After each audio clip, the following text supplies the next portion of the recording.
sa nagnenegosyo nalulugi kasi walang feasibility study? Hi guys, this is Ai, your millennial negosyante, at pag-uusapan natin ngayon is about feasibility study. So ano ba yung feasibility study? Ito yung konsepto na bago ka magbukas, ito muna yung mga tatlong bagay na pag-aaralan mo bago mo siya i-establish. Kadalasan sa mga nagnenegosyo, rangkada lang ng rangkada, diretso lang ng diretso, bukas lang ng bukas nang hindi inaaral tong tatlong bagay na to. So tuturo ko sa inyo kung paano mag-feasibility study. Number 1, market feasibility. Sa market feasibility, ang inaaral mo is the demand nung product or nung serbisyo na meron ka.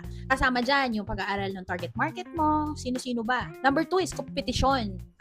Sino-sino ang mga kalaban mo in your area. Number 3 is the behavior of the customer. Kailangan malaman mo yun. Halimbawa, milk tea business. Magtatayo ka sa isang lugar ng milk tea. Unang-unang tinitignan mo is kung ilan na yung milk tea. Kung pang-5 ka na, dadagdag ka pa, hindi na positive yung magiging outcome mo. Automatic yun, magiging challenging yung pag-introduce mo, not unless unique yung service mo. Kasi pare-parehas naman kayong milk tea. Pero kung unique yung ikaw, yung sayo, may possibility. Aaralin mo yung bagay na yun kasi you're investing money, no? Hindi ka lang nagbubukas para lang dahil trip mo lang. Pangit na behavior yung bahala na si Lord. Number 2, technical feasibility. Dito, tinitignan kapag magtatayo ka ng isang physical store ng inyong business, yung mga equipment ng inyong negosyo, possible ba?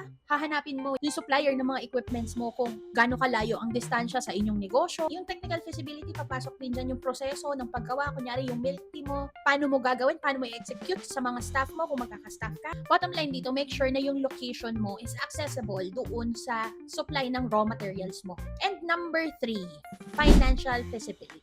Ito yung pinakamahalagang inaalam pag magtatayo ka ng negosyo, kung kikita ba yung negosyong tinayo mo. Sa financial feasibility, kasama dyan yung puhunan, yung operating cost or yung OPEX, operational expense. Ano ba yung nasa operational expense mo? Yung renta, kung nagre-rent ka, yung tubig, kuryente, kung may internet. Kasama din sa financial feasibility yung projected income. So nagpa-financial projection ka kung ano yung average na kikitain mo on this first 3 to 6 to 7 months of your business. And yung ROI, yung return of investment, na kapag yung negosyo mo, kailan ka ba mag-ROI sa lahat ng ginastos mo sa negosyo mo. Halimbawa, kung ang puhunan mo is 500,000, gaano katagal mo ba to mababawi? In each year na nag-start ka, ano yung mga challenges, isasama mo doon. Ito yung pag-asikaso mo ng mga permits, isasama mo yan. Mga contractors na gumawa ng shop mo, isasama mo yan. Lahat yan doon sa 500 na yon. Tapos, ipoproject mo kung kailan ka kikita, kailan ka mahina, kailan ka malakas. Kadalasan dyan, mga Pasko, New Year, ganyan, Burr months, malakas yan. So, ipoproject mo yung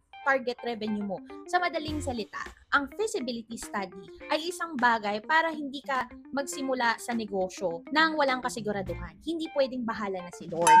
Kung pasado sa market, financial, technical, feasibility ang negosyo mo, mas mataas ang chances na maging successful yung negosyong meron ka.